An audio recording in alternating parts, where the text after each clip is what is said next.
My name is Irwin Gilbert. I'm a senior partner with Conrad Scherer. We've been engaged by a new client who's being sued over a non-compete agreement. When we start a new case, our practice is to meet with a team of lawyers assigned to the case to discuss initially the strengths and weaknesses of the case. You're going to witness such a session.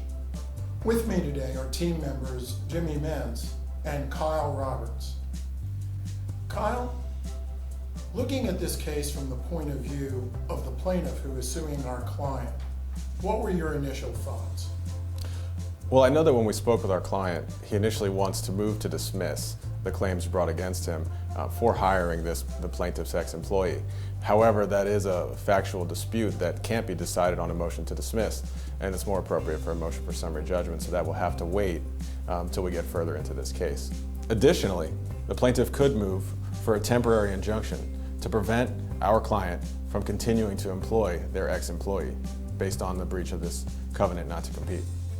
As you know, there has to be a legitimate business interest that this covenant not to compete protects. Otherwise, it's not worth the paper that it's written on and could possibly be illegal.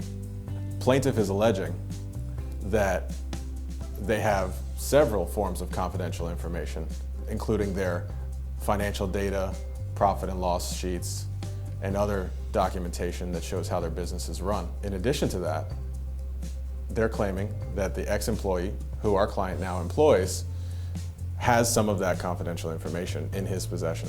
That would be a factual determination as to whether he actually has that information.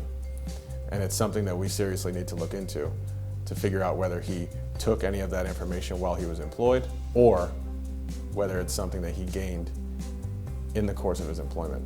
Is that type of information the kind of information that a court might view as protectable business information? Good question. The Florida statutes set out what is a protectable business interest, and it's not an exclusive list, but some of the things that the plaintiff is alleging are contained within the Florida statute. There's another issue that we need to take into consideration in defending this case, and that's whether the restrictions imposed by this covenant not to compete are reasonably necessary in order to protect that business interest. Now, here's something that some attorneys get wrong or it's overlooked. It's not enough to just have confidential information. And that's what the plaintiff alleges, that our client's employee has confidential information from his time while he was employed with them. However, the restrictions in place must be reasonably necessary to prevent the use of that confidential information. Jim, what do you think? Well, Irwin, I completely agree with Kyle that motion to dismiss right now is probably a waste of time. Most of these issues are factual, and as he mentioned, the plaintiff is probably going to be trying to set an injunction hearing pretty soon. They mentioned an injunction in their complaint. And my reaction to that is bring it on. At this point in time, they have to prove that they have a legitimate business interest, because one of the issues in an injunction hearing is proving a likelihood of success on the merits. And so far, I'm not seeing that much in this complaint that's telling me they're going to have a reasonable chance of success on the merits.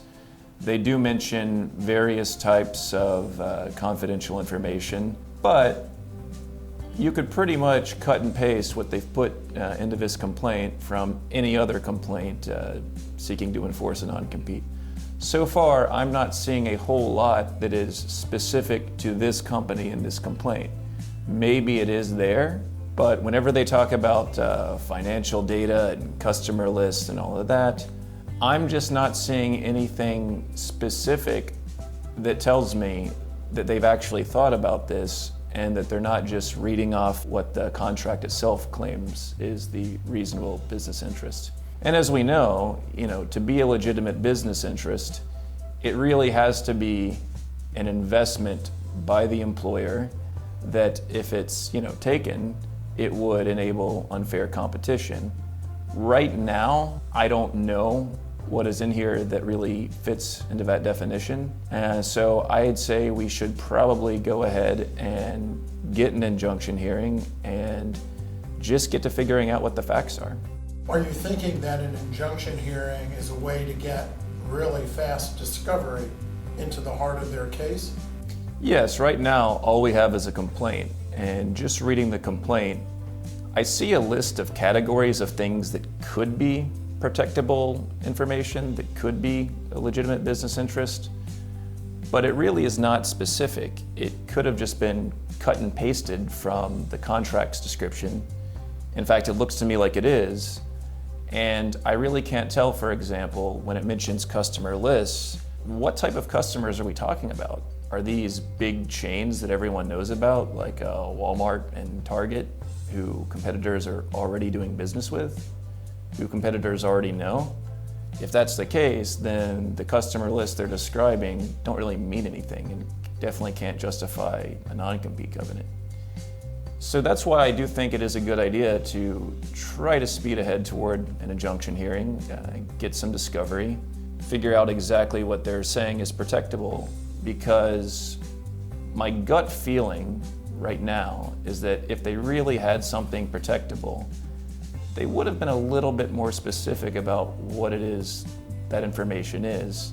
And I think this will be a good chance with them having the burden of proof at the injunction hearing to show the judge that there's really nothing there. Jim, I wanted to ask, in a contract of this type and in a lawsuit of this type, would it matter if the employee independently decided to leave the plaintiff company and compete? Oh, absolutely. If the employee was going to leave the company anyway and was going to seek another job in the same industry before even speaking to the new employer, then that would undermine any claim of tortious interference. Because in order to claim that the new employer interfered, the new employer has to actually do something to convince the employee to leave.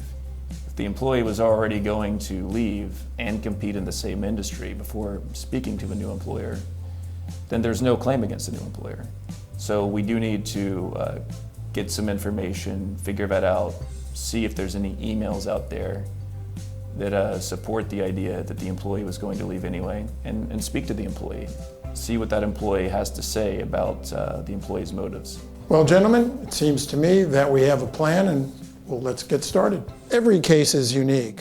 The facts of the case and how the law will apply to those facts can vary quite a bit.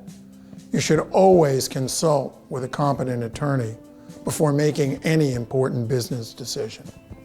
Thank you.